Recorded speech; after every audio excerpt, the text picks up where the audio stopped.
The morning started like any other on Council Station 12, the massive diplomatic hub that floated in neutral space between a dozen star systems. Lauren Carter ran through the embassy gardens, her small hands reaching for the purple flowers that grew only in artificial light. She was 8 years old and had lived on the station for 3 years since her father became Earth's ambassador to the Galactic Council. The gardens were her favorite place. A small piece of nature in the cold metal world of the station ambassador. Andrew Mitchell watched his daughter from his office window, a smile crossing his tired face. He had spent the morning arguing with council representatives about trade restrictions, about military limitations, about the 100 different ways the council reminded humanity of its place in the galactic order. Earth was new to galactic politics, barely 50 years since first contact, and the council never let them forget it. Lauren's laughter drifted through the open window, and Andrew felt some of his tension fade. His daughter was happy here. Even if the council treated Earth like an unruly child that needed constant supervision, a sudden movement caught his attention. 3 Corinthian enforcers entered the garden area, their tall, angular bodies moving with mechanical precision. Andrew's stomach-dropped. Corinthians never came to the human embassy without official summons. He ran from his office, his heart pounding as he raced toward the gardens. By the time he reached the entrance, the enforcers had already surrounded Lauren. She stood frozen, her eyes wide with confusion and fear. "Stop right there," Andrew shouted, his voice carrying across the garden. The lead enforcer turned, his multiple eyes regarding Andrew with cold indifference. "Ambassador Mitchell," the Corinthian said in the clicking translated speech, "we are here on council authority." "Authority for what?" Andrew demanded, moving to place himself between the enforcers and his daughter. "The child possesses genetic markers of significant scientific value," the enforcer explained, as if discussing cargo rather than a little girl. "The Council Medical Research Division requires samples for advancement of galactic medicine." Andrew felt ice flood his veins. "She's my daughter, not a research subject. Under council law, individual concerns are subordinate to collective scientific advancement," the enforcer replied. "All member species must contribute to the betterment of the galactic community." Lauren ran to her father and wrapped her arms around his waist. Andrew could feel her trembling against him. "You can't take her," he said, trying to keep his voice steady. "I'm invoking Earth's diplomatic immunity." The enforcer made a clicking sound that might have been laughter. "Earth has no such immunity. Ambassador, your species signed the membership accords. Article 7 clearly states that Council needs supersede individual planetary objections." Other Council security forces began arriving, forming a perimeter around the garden. Andrew realized with growing horror that this wasn't a random enforcement action. This had been planned, coordinated, approved at the highest levels. "Daddy?" Lauren whispered, her voice small and frightened. Andrew knelt down and held his daughter close. "It's going to be okay, sweetheart," he lied, his mind racing for options he didn't have. "I won't let them take you." But even as he spoke, he knew the truth. Earth had no military presence in Council space beyond basic security forces. The Council's fleet numbered in the thousands, while Earth was restricted to defensive operations only around their home system. They had signed treaties, made promises, accepted limitations in exchange for access to galactic technology and trade. Now those limitations became chains. "Ambassador Mitchell?" A new voice spoke, and Andrew looked up to see Council Speaker Velthron arriving. The massive alien's forearms gestured in what Andrew had learned was dismissive amusement. "Your protest has been noted and rejected," Velthron said. "The child will be transported to Research Station Epsilon 7 for a brief study period. She will be returned within 6 standard months." 6 months? Andrew stood, his hands shaking with rage and helplessness. "She's 8 years old and you want to take her for 6 months? The Council's decision is final," Velthron replied. "You would be wise to remember that Earth's continued membership depends upon cooperation. The threat was clear and undeniable. Resist and Earth would lose everything they had gained from Council membership: technology, trade routes, protection from hostile species. Lauren began to cry. Clinging tighter to her father, Andrew felt his heart breaking as the enforcers moved forward. "Please," he begged, hating the weakness in his voice but unable to stop himself. "She's just a child. Take me instead. Your genetic profile is unremarkable," the lead enforcer said. "The child's markers are unique among your species. This is a great honor for humanity, Ambassador." "Daddy, don't let them." Lauren sobbed. Andrew tried to hold on, but the enforcers were stronger. They pulled Lauren away despite her screams. Despite his struggles, other security forces held Andrew back as his daughter was carried toward a waiting transport. Her frightened cries echoed through the gardens. "I'll come for you," Andrew shouted as they took her away. "I promise, Lauren." But his promise felt hollow against the reality of Council power. Vern regarded Andrew with what might have been pity. "Accept what you cannot change. Ambassador, the Council's authority is absolute. Your species will learn this lesson, as all primitive civilizations must." Andrew watched the transport lift away through the station's atmospheric field, carrying his daughter toward a Council research vessel. He stood there long after it disappeared, trembling with fury and grief. Finally, he walked back to his office on unsteady legs. His hands shook as he activated the secure communication system, the one that connected directly to Earth Defense Command through quantum encryption. The message was brief. Just 4 words that would change everything. "They took my daughter." He sent it and waited, wondering if anyone on Earth would truly understand what those words meant, wondering if the Council had any idea what they had just unleashed far away in Earth's asteroid belt, hidden among the rocks and ice that had protected humanity's secret for 50 years. Dormant systems began to wake. Power cores that had waited in silence started their ignition sequences. Weapons systems ran diagnostic checks. Navigation computers calculated jump coordinates in the darkness between the asteroids. Enormous shapes began to move, shapes the Council had never seen, had never imagined, ships that Earth had spent 5 decades building in absolute secrecy. The Shadow Fleet was awakening, and it was hungry for justice. 300 warships carrying the fury of a species that had learned one lesson above all others throughout their violent history: never threaten their children. The Council was about to discover what humanity truly was, what they had really invited into their galactic community when they granted Earth membership. They were about to learn that some species don't forget, don't forgive, and never, ever back down when family is threatened. The message reached Earth Defense Command within seconds. Admiral Daniel Price read it 3 times, his weathered face growing harder with each word. He turned to his staff, officers who had trained for this moment but hoped it would never come. "Gentlemen," he said quietly, "we're going to war." The emergency meeting convened in the war room deep beneath Earth's lunar surface, where no Council sensors could penetrate and no diplomatic eyes could observe. President Catherine Ross sat at the head of the table, her face carved from stone. As she listened to the report around her gathered the leaders of Earth's true military power, the people who had spent 5 decades preparing for this exact scenario. Admiral Daniel Price stood before the holographic display, showing the Council's known military assets beside him. General Stephen Park reviewed intelligence data, while Commander Gregory Hayes stood ready to brief them on Council station security. "Tell me everything," President Ross said, her voice cold and controlled. Gregory Hayes stepped forward. He had spent 3 years embedded as a low-level security liaison on Council Station 12, a position the Council considered beneath notice. They never suspected that the quiet human who filed reports and attended minor security meetings was actually Earth's highest-ranking intelligence officer in Council. Space. Lauren Carter, age 8, was taken 6 hours ago. Gregory began.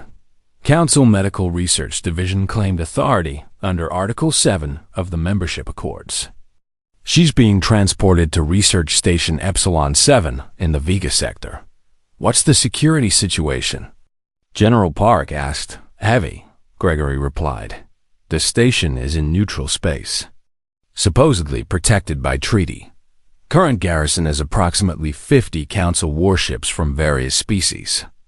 The station itself has defensive shields and point defense systems. President Ross leaned forward. Commander Hayes, give me your assessment. Can we extract her? Gregory didn't hesitate. Yes, ma'am, but not quietly, and not without revealing what we've built. The room fell silent. Everyone present knew what that meant. For 50 years.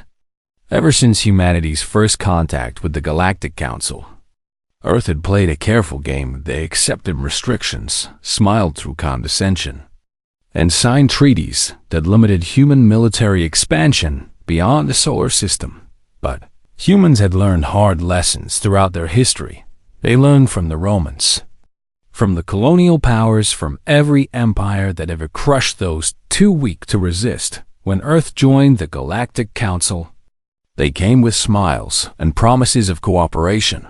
They also came with a plan while the Council thought they had neutered human military ambitions. Earth had been building in secret hidden construction facilities in the asteroid belt, on the moons of Jupiter and Saturn. In the cold darkness beyond Neptune, ships designed with reverse-engineered alien technology, improved and modified by human ingenuity.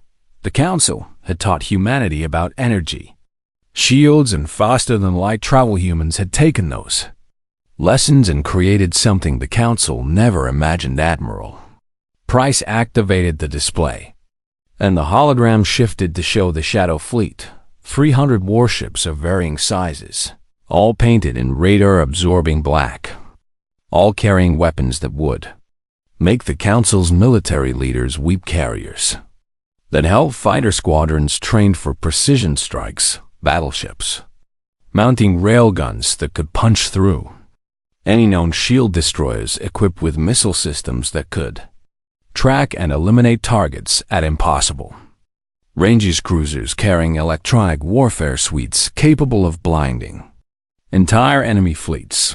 This is what we built while they weren't looking, Admiral Price said with quiet pride. 300 ships crewed by volunteers who trained in secret, who told their families they worked civilian deep space operations. Every system tested, every weapon calibrated, every crew member ready. President Ross studied the display. Her expression unreadable. Assessment of Council military capability? Overconfident and outdated. General Park replied bluntly. The Council has been the dominant power for so long that they stopped innovating. Their tactics are predictable. Their technology standardized across member species. They rely on numerical superiority and the assumption that no one would dare challenge them. And our capabilities? The President asked. Superior in every measurable category, Admiral Price stated. Our weapons hit harder. Our shields last longer. Our engines are faster. Our crews better trained. We ran simulations against known Council fleet configurations. The computer gives us 93% probability of victory in direct engagement. Commander Hayes cleared his throat. There's another consideration. Ma'am, Ambassador Mitchell knows something about the Shadow Fleet's existence. He sent his message to Defense Command, not the diplomatic corps. He's expecting a military response. President Ross closed her eyes briefly. Andrew Mitchell was a good man, a dedicated diplomat who had spent years trying to build genuine relationships with Council species, believed in cooperation, in finding common ground, in the power of mutual understanding. Now the Council had torn his world apart, and he was calling for vengeance. Show me the rescue plan, she ordered Admiral. Price brought up tactical displays. We'll jump the entire fleet to the edge of the Vega system, he explained. The Council won't detect us until we're already in system due to our stealth modifications. We'll broadcast a simple demand. Return the child immediately. If they refuse, President Ross asked, though she already knew the answer. We disabled their fleet without destroying it. Admiral Price said, precision strikes on propulsion and weapon systems. We board the station, extract Lauren Carter, and leave. The Council will learn that we have the capability to strike anywhere in their territory, but also the restraint to minimize casualties. It sends the right message, General Park added.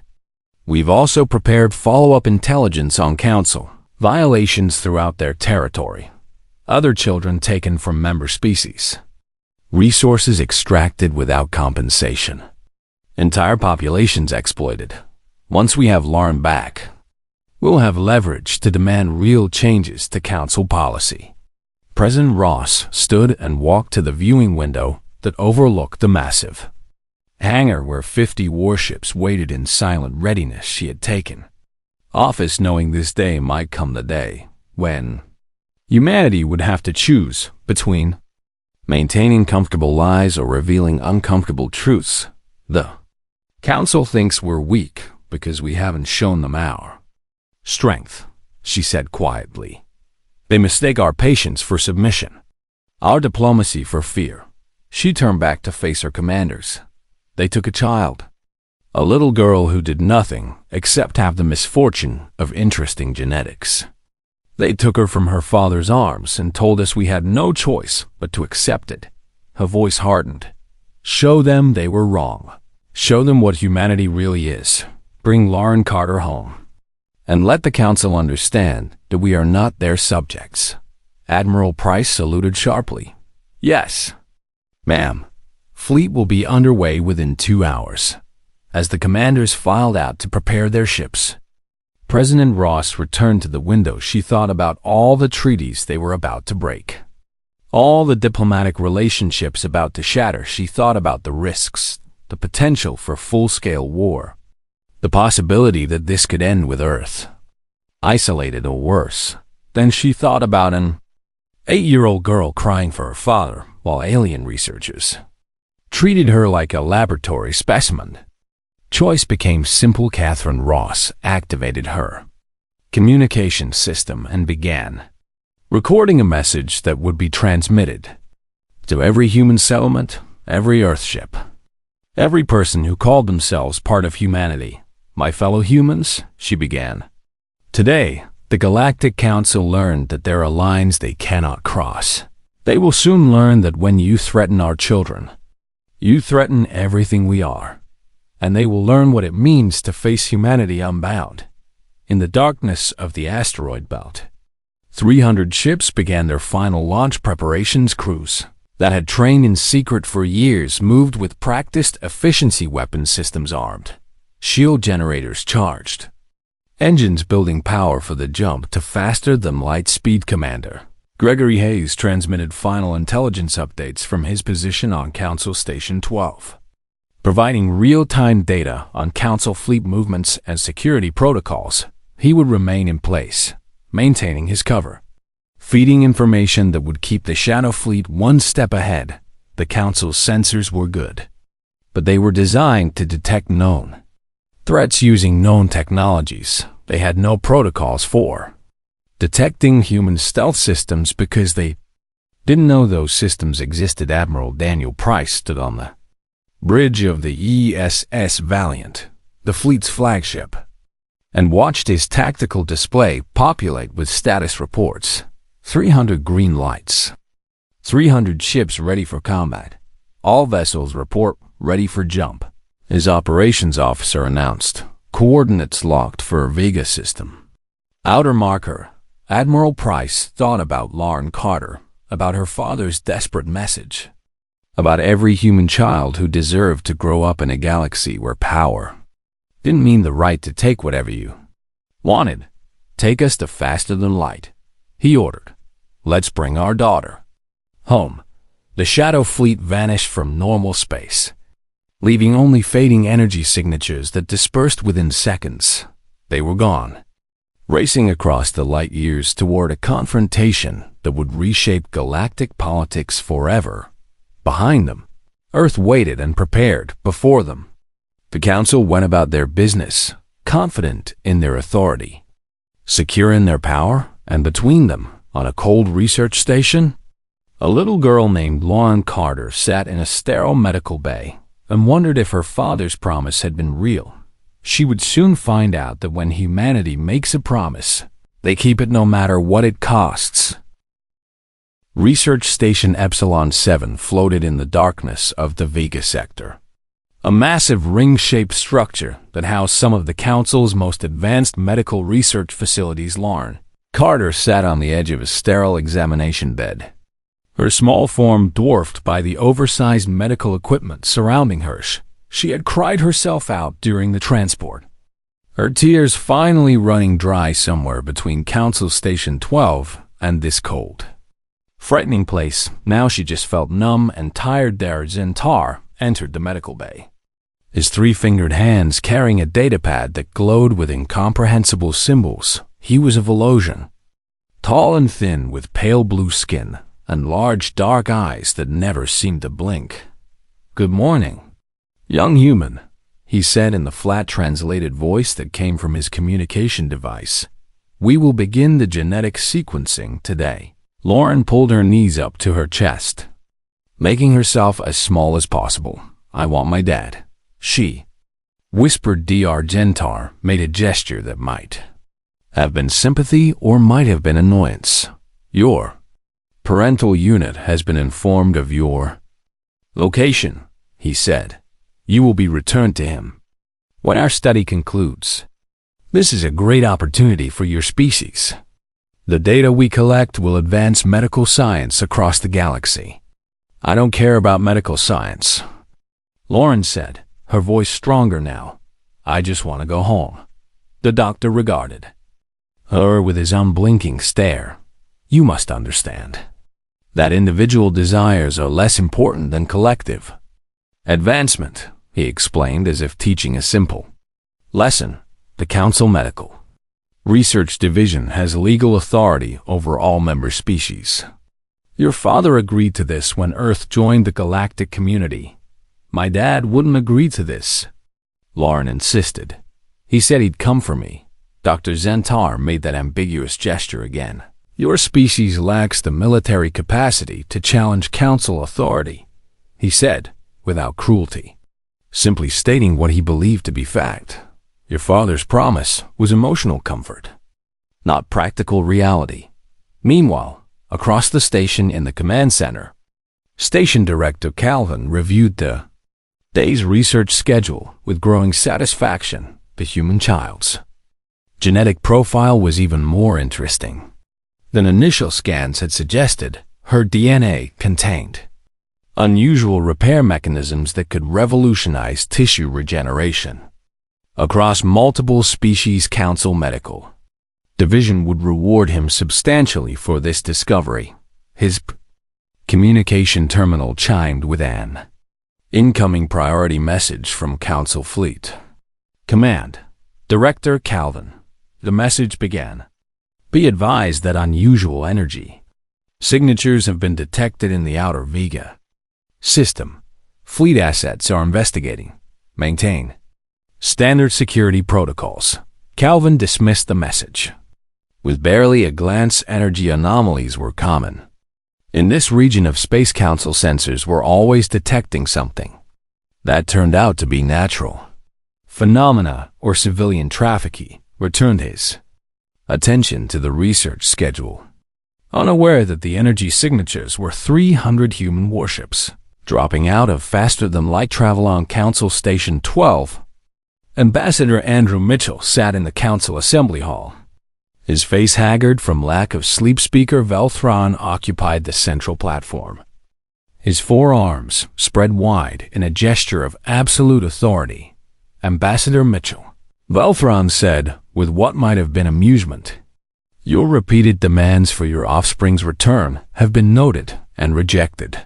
The Council's decision stands." Andrew stood, his hands gripping the podium so hard his knuckles turned white.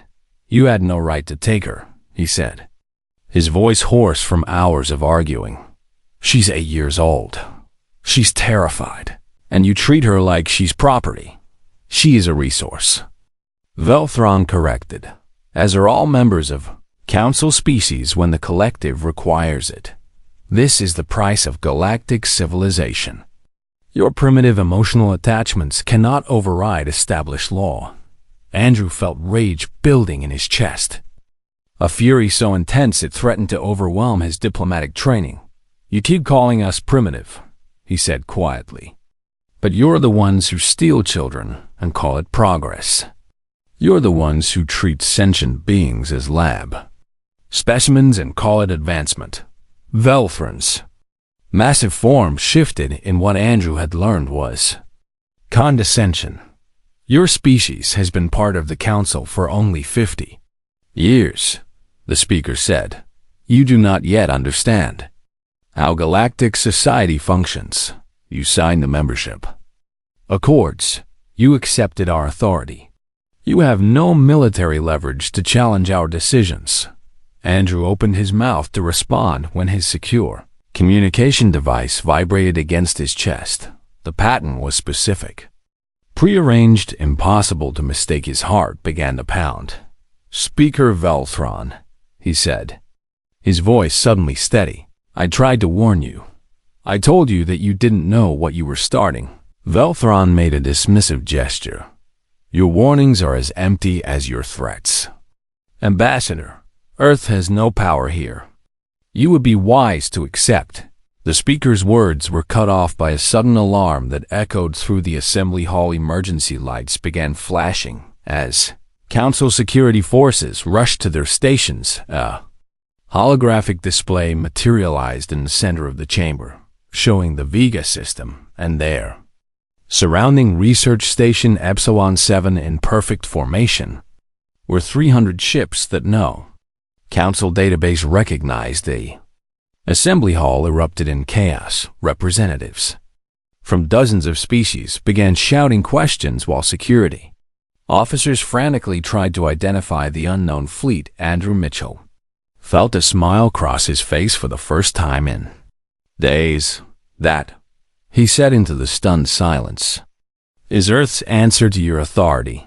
On Research Station Epsilon 7, alarm screamed through every corridor. Director Calvin stared at his tactical display in disbelief as his sensors finally registered what had appeared in his system: 300 warships, each one broadcasting a single identifier: Earth Defense Force. That's impossible, he whispered. Earth doesn't have a fleet. They're restricted to system defense only. His tactical officer, a veteran of multiple council campaigns, studied the formation with growing alarm. Director, those ships are maintaining perfect positioning, she reported. Their energy signatures are unlike anything in our database. They're powering weapon systems. Director Calvin activated the emergency communication system. Council Fleet Command. This is Epsilon 7, he transmitted. We have an unknown military force in our system. 300 vessels of Earth origin, requesting immediate support. The response came quickly from Council Admiral Zarkoth, whose fleet of 150 ships was stationed 2 systems away. Epsilon 7. Maintain defensive posture, the Admiral ordered. We are jumping to your location immediately. Earth vessels will disperse when confronted with proper authority. But even as the Council fleet began its jump sequence, a new transmission broadcast across every frequency in the Vega system. The voice was calm, measured, and absolutely inflexible. This is Admiral Daniel Price of the Earth Defense Force, the message began. Research Station Epsilon 7 is holding a human child, against her will and against the wishes of her legal guardian. You have 1 hour to return Lauren Carter to our custody unharmed. If you comply, we will withdraw peacefully. If you refuse, we will take her by force. This is not a negotiation. This is not a threat. This is a statement of fact. You have 1 hour, Director.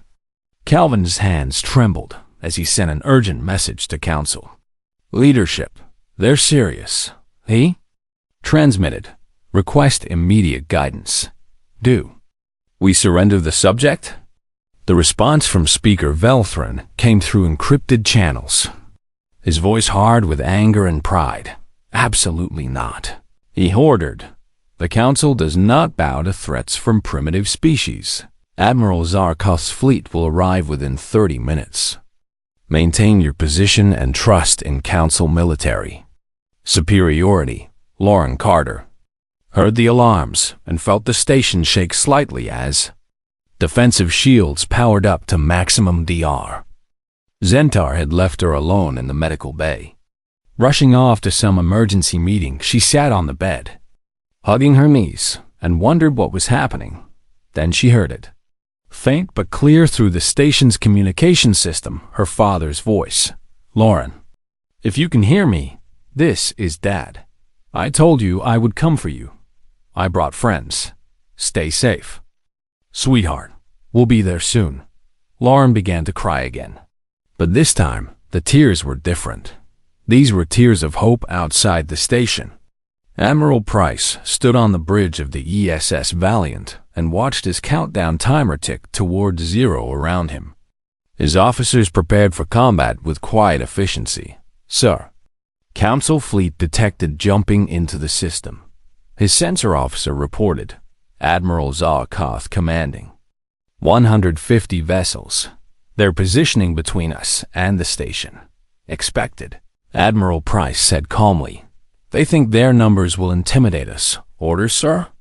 Admiral Price looked at the tactical display. At the Council ships moving into what they believed was an unbeatable defensive formation. He thought about Lauren Carter. Scared and alone on that station, he thought about every other child who had been taken. Every other species that had been exploited. Every other time the Council had used their power to crush anyone who dared object. The countdown expires in 5 minutes, he said. If they haven't returned Lauren Carter by then, we go to weapons free, disable their fleet, board the station, and bring our daughter home. His officers acknowledged the orders with sharp efficiency. Shadow Fleet tightened its formation, weapon systems armed and ready. The first human salvo tore through space with precision that made Council. Admiral Zarkov's tactical display light up like a festival celebration rail. Gun rounds moving at relativistic speeds punched through energy shields that had protected Council ships for centuries. Missile swarms danced through point defense fire with adaptive algorithms that learned and adjusted with each passing. Second energy weapons carved surgical lines across Council hull plating, disabling weapon systems without destroying the ships themselves. Evasive maneuvers. Admiral Zarkov shouted as his flagship shuddered from multiple impacts. Return fire. Show these primitives what Council military power means. But his weapons officers were already discovering a horrifying truth. Council targeting systems couldn't lock onto the human ships. They moved too fast. Their electronic warfare suites creating ghost images across every sensor array when Council weapons did manage to fire. Human point defense systems intercepted the attacks with contemptuous ease within the first 3 minutes of engagement. 20 Council ships went dark, their propulsion and weapons offline, but their crews unharmed within 5 minutes. That number grew to 50. This isn't possible, Admiral Zarkov whispered, watching his fleet being systematically dismantled. They're supposed to be inferior. They're supposed to be weak. His tactical officer's voice shook as she reported the impossible. Sir, their weapons technology is decades beyond our current capabilities. Their shields are absorbing our attacks without strain. They're targeting our systems with surgical precision. It's like they've been studying our fleet configurations for years, because they had Commander Gregory Hayes had spent 3 years feeding Earth Defense Command every detail of Council military operations, ship classifications, weapon systems, shield frequencies, tactical doctrines, communication protocols. The Shadow Fleet knew everything about Council capabilities. The Council knew nothing about Earth's true strength on Research Station Epsilon 7. Director Calvin watched the battle unfold with growing terror. His defensive fleet was being destroyed without the attackers losing a single ship. "Evacuate the research data," he ordered desperately. "Prepare to surrender the human subject if necessary." But even as he gave the order, his sensors detected new contact, smaller craft launched from the human fleet, moving with frightening speed toward the station. Marine assault shuttles, carrying teams trained specifically for this mission. Captain Benjamin Cole commanded the lead shuttle, his 40 Marines secured in their crash harnesses behind him. 2 minutes to station breach, his pilot announced. "Station shields are still up. They won't be for long." Cole replied. He had trained for this scenario 100 times in simulation. They all had. Every member of his team had volunteered for this mission, knowing they might not come back. But when the mission brief said they were rescuing a kidnapped child, there had been more volunteers than available positions. Station shields dropping, the pilot called out. Human fleet just took out their primary generators. "We're clear for insertion."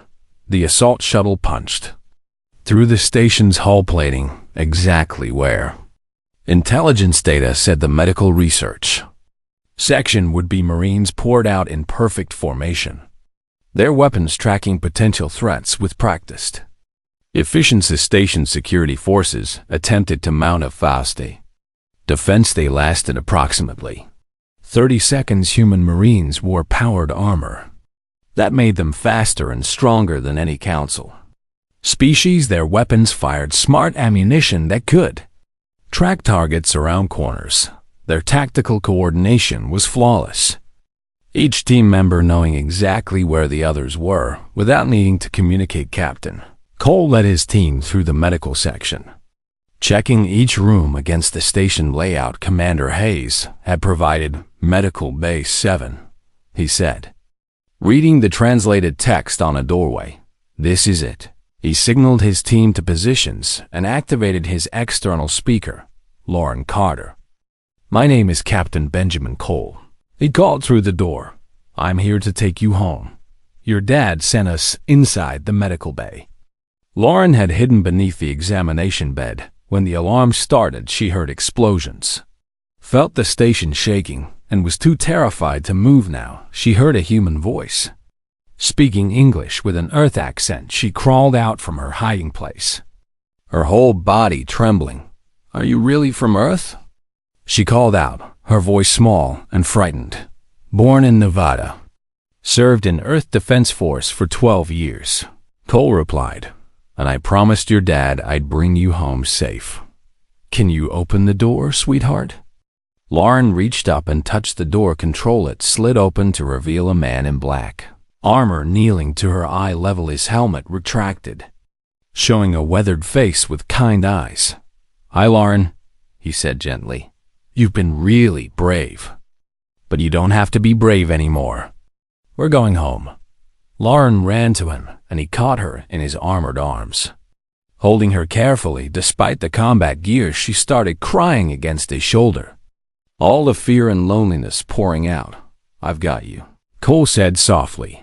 "Nobody's taking you anywhere ever again." He stood, keeping Lauren cradled against his chest, and activated his team communication. "Package secured. All teams rally on my position. We're going home." His Marines formed a protective corridor around him as they moved back toward the assault shuttle station. Security personnel saw them coming and wisely moved aside.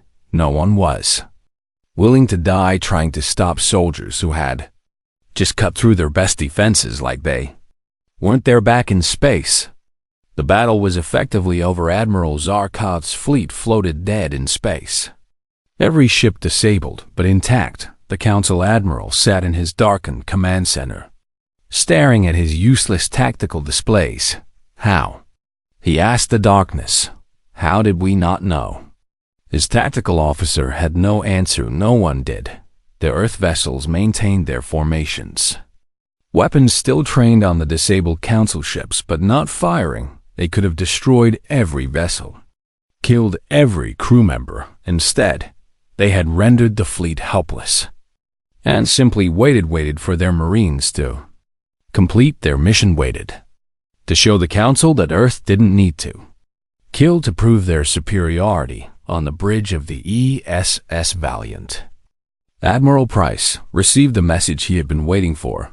Admiral, Captain Cole reports package secured. His communication officer announced.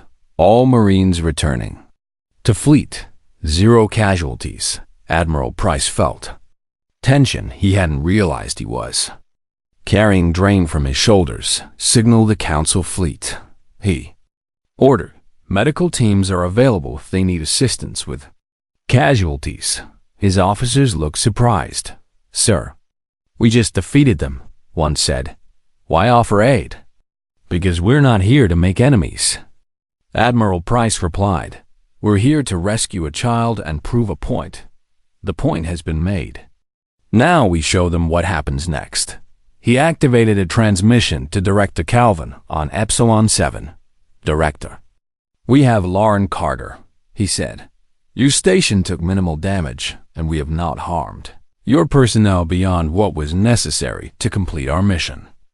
I suggest you contact Council leadership and inform them that humanity keeps its promises. All of them. Director Calvin appeared on the view screen, his face pale and shaken. What are you? He asked. How did Earth build this fleet without our knowledge? Admiral Price smiled coldly.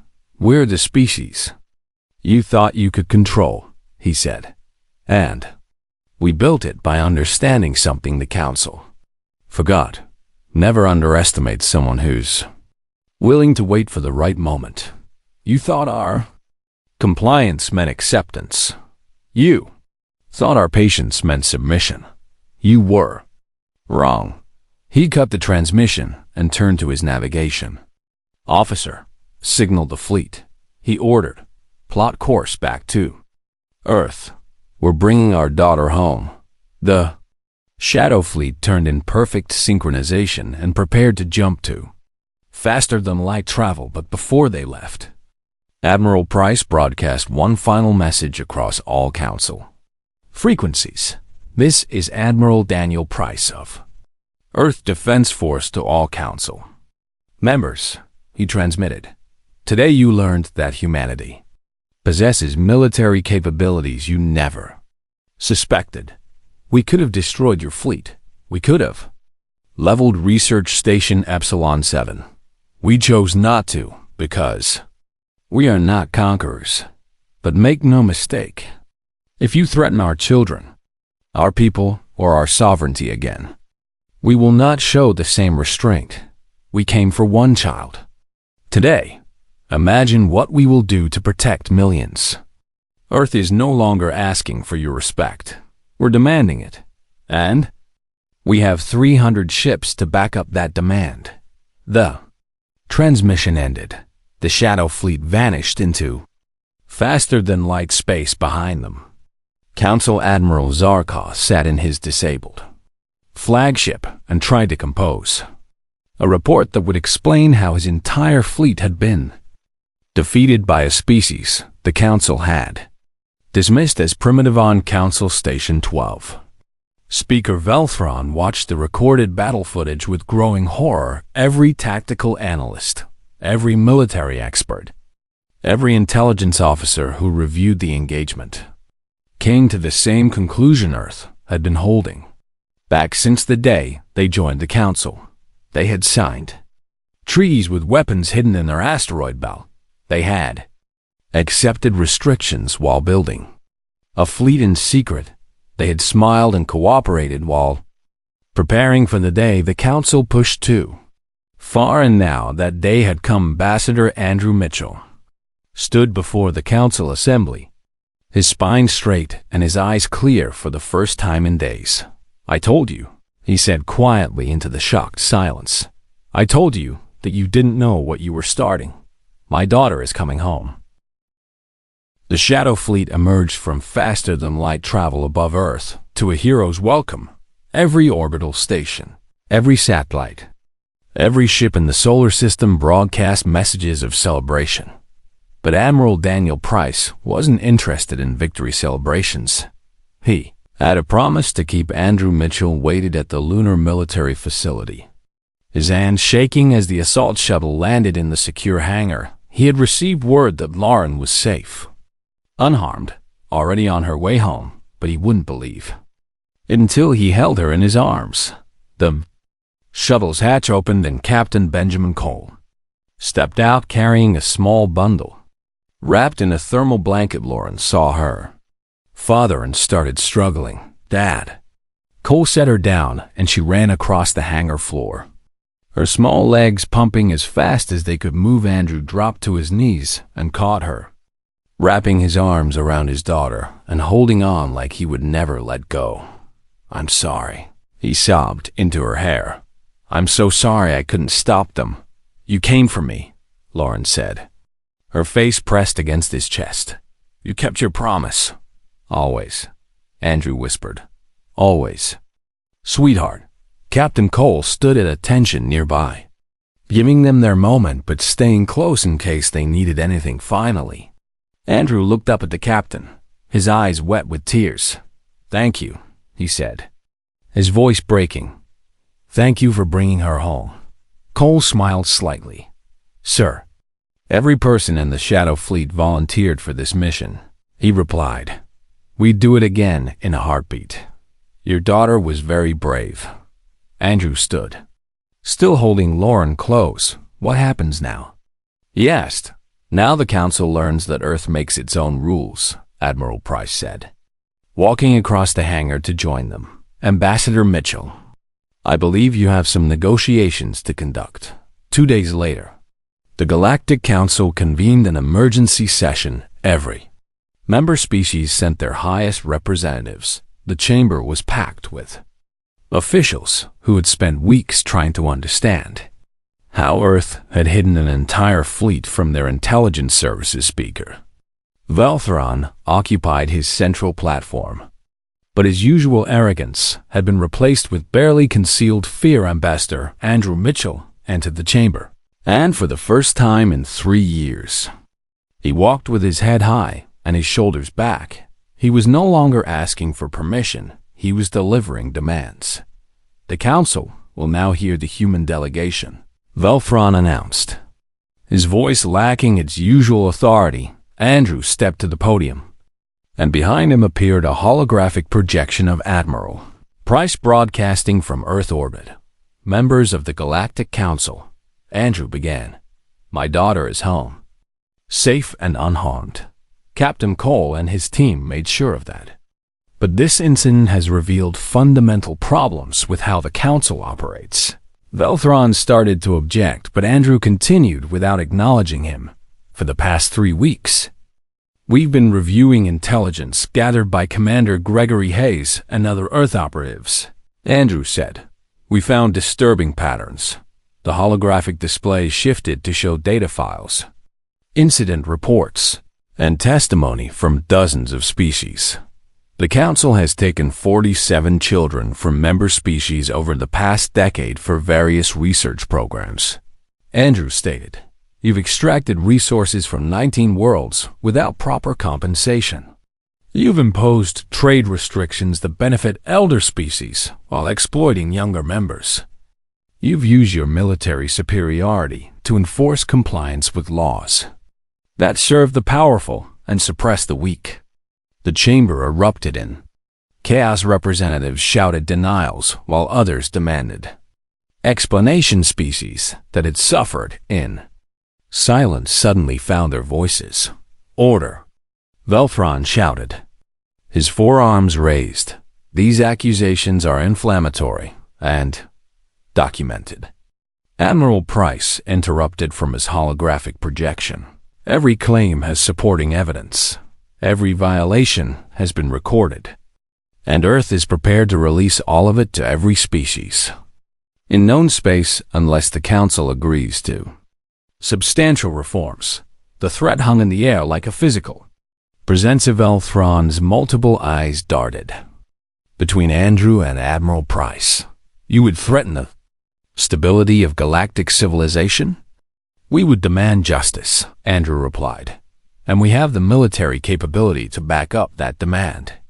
300 ships that you never knew existed. Ships that defeated your fleet without breaking formation. Ships that are currently positioned throughout Council space, ready to enforce the new agreement we're proposing.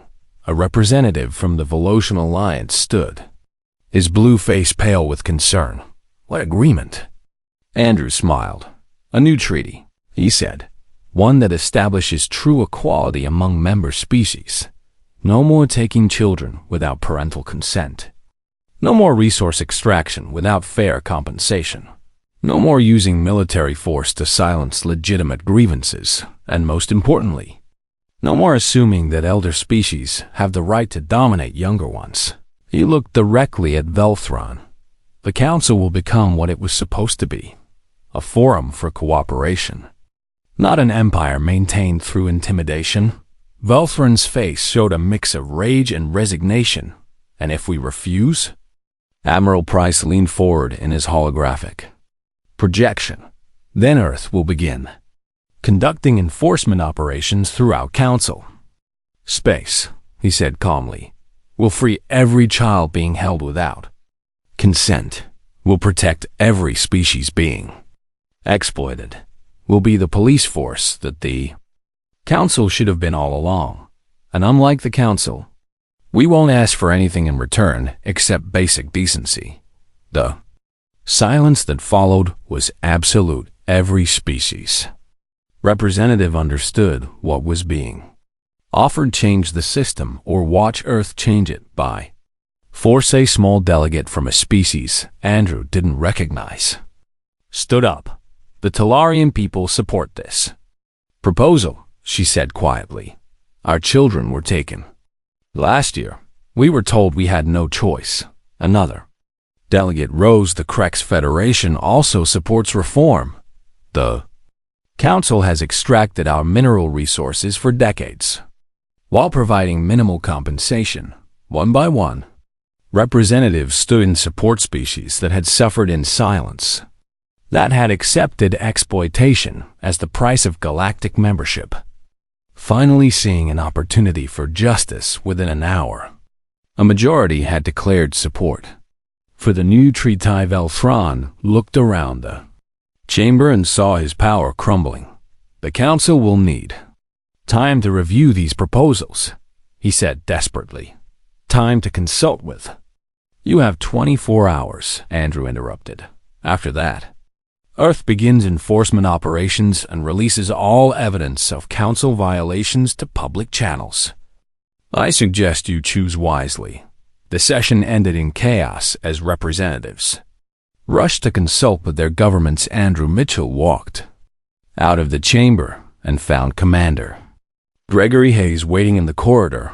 That went well, Gregory said with a slight smile. Think they'll agree? They don't have a choice, Andrew replied. Not anymore. Back on Earth. Lauren Carter sat in the medical facility completing her final checkup. Doctors had found no lasting harm from her ordeal physically. She was fine emotionally. She was surrounded by family and support. President Catherine Ross visited her that afternoon, bringing flowers and a small teddy bear. Hello, Lauren, the president said, sitting beside the bed. I wanted to meet the young lady who changed the galaxy. Lauren hugged the teddy bear. Close. I didn't do anything, she said. Quietly, I was just scared. You survived something terrible with courage. President Ross replied, and you reminded every human why we built those ships in the first place. To protect each other.